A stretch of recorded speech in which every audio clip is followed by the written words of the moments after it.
palavras de esperança, teu amor, Senhor, e tua graça me alcança.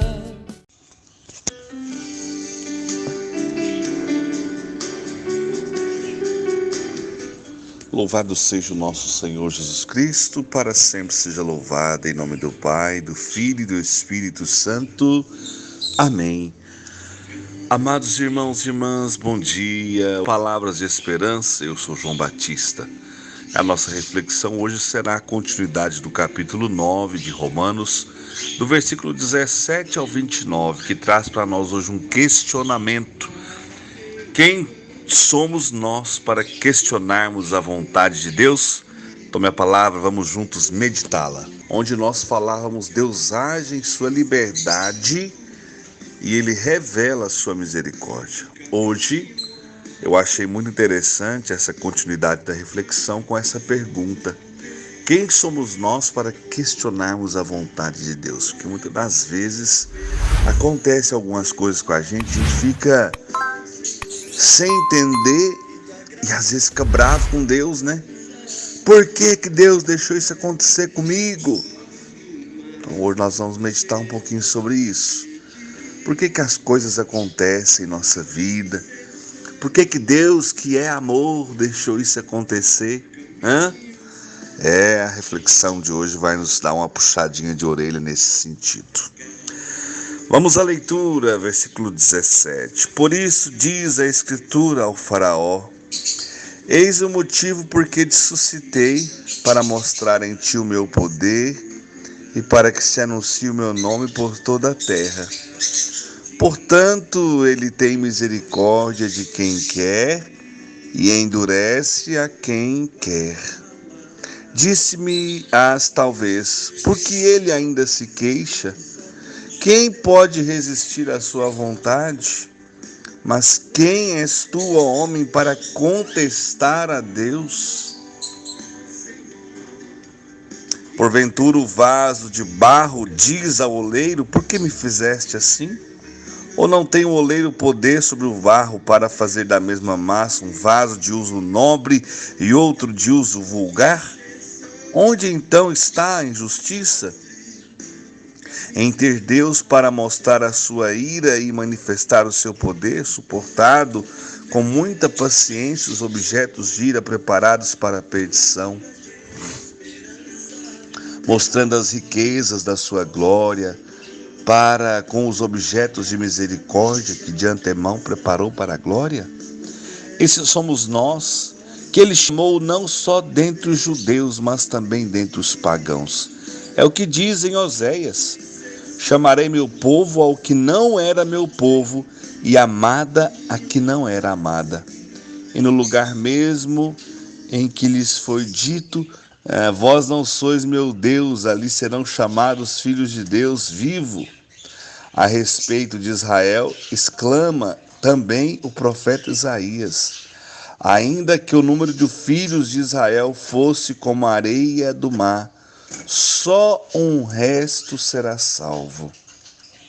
Porque o Senhor realizará plenamente e prontamente a sua palavra sobre a terra. E ainda, como predisse Isaías, se o Senhor dos Exércitos não nos tivesse deixado um rebento, ficaríamos como Sodoma, seríamos como Gomorra. Palavra do Senhor, graças a Deus. Amados irmãos e irmãs, vamos por parte, né? Que a leitura, ela nos faz uma série de questionamentos, mas eu não quero perder o foco central da leitura, como eu já disse hoje, que é, muitas das vezes, esse questionamento que nós fazemos, e por um lado, às vezes, até absurdo, né? E o título dessa mensagem hoje nos faz pensar exatamente nisso. Quem somos nós para questionarmos a vontade de Deus? Eu adorei esse exemplo do barro, ou melhor, do vaso, né? O vaso poderia questionar ao oleiro: por que você me fez um vaso tão fraquinho, tão feio, tão simples?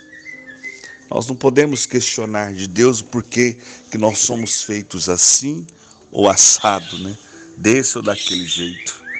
Mas a leitura continua dizendo, né, desde a semana passada: por isso diz a Escritura ao Faraó: eis o motivo porque te suscitei, para mostrar em ti o meu poder e para que se anuncie o meu nome por toda a terra. Ou seja, Deus, ele fez cada um de nós e nos deu livre-arbítrio, né? Ele nos chamou, ele nos escolheu para uma missão. Ele nos escolheu. Nós vamos aceitar ou não esse chamado? E de repente muitos endureceram o coração, que é o que diz a leitura na sequência. Portanto, ele tem misericórdia de quem quer e endurece a quem quer. O que isso quer dizer? No versículo 18, o rodapé da Bíblia, está escrito assim, ó: ele endurece, ele age para o bem do homem, mas o homem, por seu pecado, recusa conformar-se ao plano divino. Estes torna-se assim a ocasião do seu endurecimento. Ou seja, Deus, em todas as suas atitudes em nossa vida, Ele está nos convidando ao arrependimento.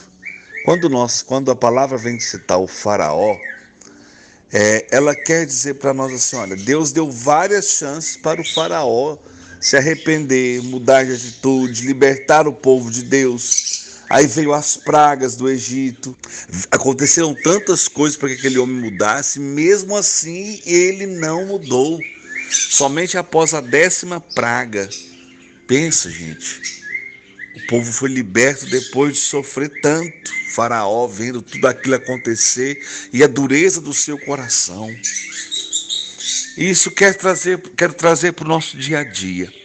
Gente, talvez aconteça tanta coisa ruim com a gente tentando ali, e a gente poderia tanto mudar de vida, mudar de atitude, mudar de postura, e a gente continua no erro, continua no pecado, continua na falta. Sabe, Deus tantas vezes permite, não que Deus queira o nosso sofrimento, mas Deus permite determinadas situações acontecerem em nossa vida para que a gente mude de vida. E tem tanta gente acontecendo, às vezes tanta coisa ruim, continua sempre piorando, sempre agindo mais e mais contrária à vontade de Deus. Gente, vamos acordar. Até quando coisas tão difíceis terão que acontecer para que o nosso coração se quebre e se transforme em terra novamente, barro nas mãos do oleiro que é Deus, e Deus transforme o nosso coração? Não, pelo amor de Deus, às vezes nós somos um povo de muita cabeça dura. Deus está batendo, Ele está batendo na porta do nosso coração. Deixa Ele entrar, deixa Ele modelar você segundo a vontade dEle. Não é possível que vai ter que continuar acontecendo tanta desgraça, tanto sofrimento, tanta coisa ruim, para que você se transforme e mude de vida. Às vezes não está acontecendo com você, mas está acontecendo com a pessoa ao lado da sua casa. Quem somos nós para questionarmos a vontade de Deus? Quando perdemos alguém, nós somos mestres para questionar, né? Por que Deus fez isso comigo? Por que Deus levou tal pessoa? Porque com certeza chegou a hora desse filho de Deus. Porque Deus está querendo te chamar a sua atenção. Muda de vida, muda de atitude, muda de postura. Mas não mude para pior. Não mude para um revoltado contra Deus. Não. Mude para realmente ter atitudes segundo a vontade de Deus, segundo o desejo de Deus. Portanto, Ele tem misericórdia de quem quer e endurece a quem quer. Não é Ele que endurece. Não. Ele endurece no sentido de permitir determinadas situações para que o nosso coração se amoleça, para que o nosso coração seja mais acolhedor da vontade de Deus, por mais difícil que seja. Tem hora que é difícil, né, gente? Tem hora que é quase insuportável determinadas coisas que acontecem. Mas se Deus está permitindo, Ele tem um motivo para tudo isso, eu tenho certeza. Porque ainda se queixa quem pode resistir à sua vontade, mas quem é tu, ó homem, para contestar a Deus? Aí vem o exemplo do vaso que eu gostei tanto. Porventura o vaso de barro diz ao oleiro: por que me fizestes assim? Ou não tem o oleiro poder sobre o barro para fazer da mesma massa um vaso de uso nobre e outro de uso vulgar? Onde então está a injustiça? Em ter Deus para mostrar a sua ira e manifestar o seu poder, suportado com muita paciência os objetos de ira preparados para a perdição, mostrando as riquezas da sua glória para com os objetos de misericórdia que de antemão preparou para a sua glória. Nós não podemos questionar o porquê da nossa vida, o que as coisas acontecem. Questionar no sentido de afrontar a Deus. Porque muitas das vezes nós podemos perguntar o que Deus está, por que Deus está permitindo isso na minha vida? O que Ele quer me ensinar?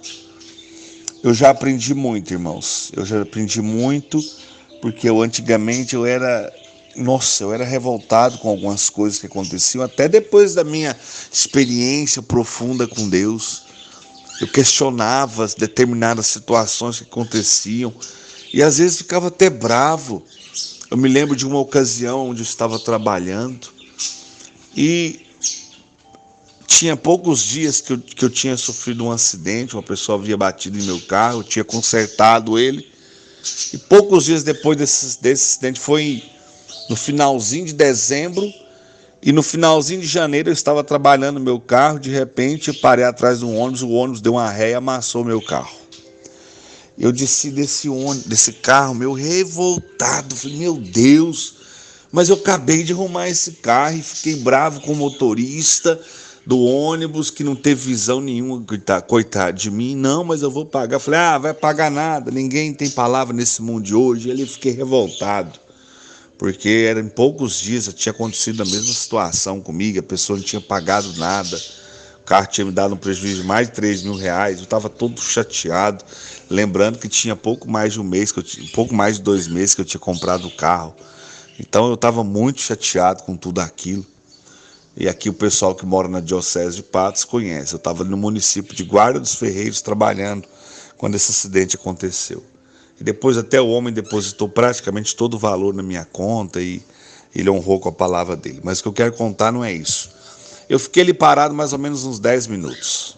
E, gente, eu me lembro que eu entrei no carro sempre, quando eu ia ou quando eu voltava, eu rezava o terço. E eu falava para mim assim, eu não vou rezar o terço não, senhor, eu tô com raiva. Eu imagino que Deus dá risada demais da gente. Aí ele deve estar pensando assim, né? Deus estava lá, ei João, você não sabe o porquê que isso aconteceu, mas daqui a pouco você vai saber. E aí, irmãos, eu me lembro que eu fiquei, mas aí o coração da gente não aguenta, né? Aí eu peguei o terço, e eu já contei isso em vários lugares que eu tive, eu comecei a rezar o terço assim, creio em Deus Pai Todo-Poderoso, e eu rezava gritando dentro do carro, com raiva. Até a minha voz mudou. Aí quando terminou o terço eu já estava mais calmo. Eu já estava chegando ali próximo à região de Carmo do Paranaíba. E aí eu fiquei em silêncio. Aí eu não falava nada, chateado, porque o carro amassou, mas o carro ainda dava conta de andar, né? Não tinha, foi só o capô do carro. Quando eu cheguei próximo ao trevo de Lagoa Formosa, já do alto, dava para avistar uma grande quantidade de carro. Era uma multidão de carros. Eu falei, eita, meu Deus, acidente. Pensei comigo, né?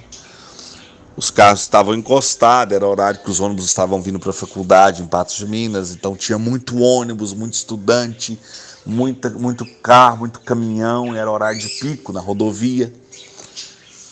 Mas tinha como a gente passar do lado.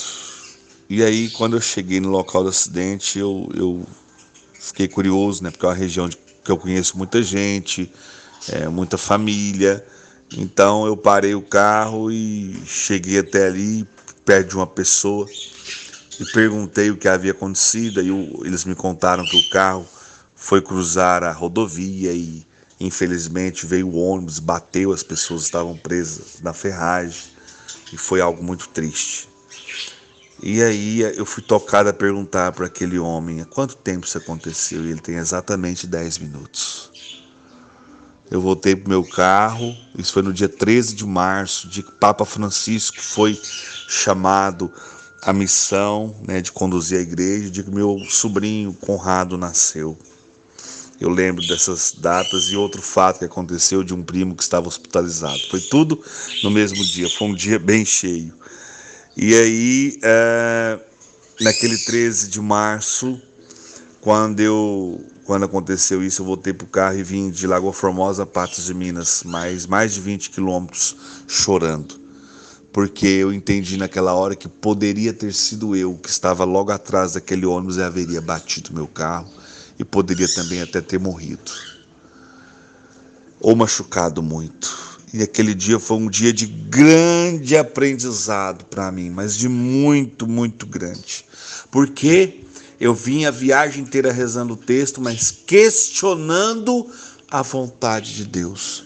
Por que que Deus deixou isso acontecer comigo? Deus foi tão bom comigo que naquele dia deu aquele pequeno amassado no meu carro. Eu fiquei ali 10 minutos parado com aquele motorista, falando que não precisava, que não devia. Entrei no meu carro revoltado, vim rezando o texto com raiva. Depois fiquei em silêncio. Quando eu cheguei em Lagoa Formosa, diante daquela situação, eu percebi que o cuidado de Deus havia me alcançado. Infelizmente, uma daquelas pessoas parece que morreu, outro ficou gravemente ferido. E às vezes até alguém que está me ouvindo, que Lagoa Formosa tem muitas pessoas que me ouvem nas palavras de esperança, lembra desse fato, desse triste episódio. E ao recordar desse fato, eu peço a Deus misericórdia por todas as famílias envolvidas nessa realidade. Mas eu estou dizendo do ensinamento que eu, João Batista, tive. Eu tive naquele dia um grande ensinamento. Que não adianta eu me revoltar com as coisas que Deus permite que aconteça na minha vida, porque Ele está me lapidando, Ele está me podando, Ele está fazendo com que eu seja uma pessoa melhor, que eu reze mais, que eu me torne mais santo, que eu transforme as minhas atitudes. E aí, Paulo vai citar aqui 3 citações no final da leitura, de Oséias capítulo 2, Isaías 10, Isaías capítulo 1, desse cuidado de Deus: chamarei meu povo ao que não era meu povo, e amada a que não era amada. E no lugar mesmo em que lhes foi dito, vós não sois meu povo, ali serão chamados filhos de Deus. Ou seja, Deus, Ele nos chamou para sermos o seu povo, para sermos o povo de Deus. E já que somos chamados a ser povo de Deus, vamos deixar que Deus vá nos lapidando, mesmo que muitas das vezes possa doer muito, que Deus possa nos santificar e nos fazer realmente olhar para Ele com respeito, com reverência, entendendo que Ele é o Criador de todas as coisas, respeitando a sua vontade, mesmo que a sua vontade vá totalmente contra aquilo que nós queremos que aconteça em nossa vida. Mesmo que quando nós pedimos, recebemos o contrário, porque Deus sabe o que é melhor para nós. Se Ele permitiu que tal atitude acontecesse, que tal realidade, que tal situação acontecesse, é porque lá na frente nós um dia vamos compreender o porquê que todas as coisas acontecem conosco. E isso vai, com certeza, ser o melhor para nós, mesmo que tenha sido sofrido, dolorido e difícil demais. Senhor, molda nossa mente, como o barro nas mãos do oleiro é moldado em um lindo vaso. Modela nosso coração segundo a sua vontade. Mesmo que nós não compreendamos muitas e muitas situações que acontecem, nós hoje queremos, Senhor, deixar que o Senhor nos inspire, nos ensine e nos modele segundo o teu querer. Santifica a nossa mente, os nossos pensamentos, a nossa atitude e derrama sobre nós a água do teu Espírito na medida certa, para que nós possamos ser moldados, porque a terra, ela precisa ser molhada para ser modelada e assim se tornar o vaso. Assim também, Senhor, o nosso coração hoje precisa estar em suas mãos, para que o Senhor modele, transforme do jeitinho que o Senhor quiser. Eis aqui os teus filhos e filhas, que a tua vontade prevaleça em cada um de nós. Em nome do Pai, do Filho e do Espírito Santo. Amém. Tenham todos um bom dia. Sede santos como Deus é santo. Até amanhã. Pois só tu tens, Senhor, palavras de esperança, teu amor, Senhor, e tua graça me alcança.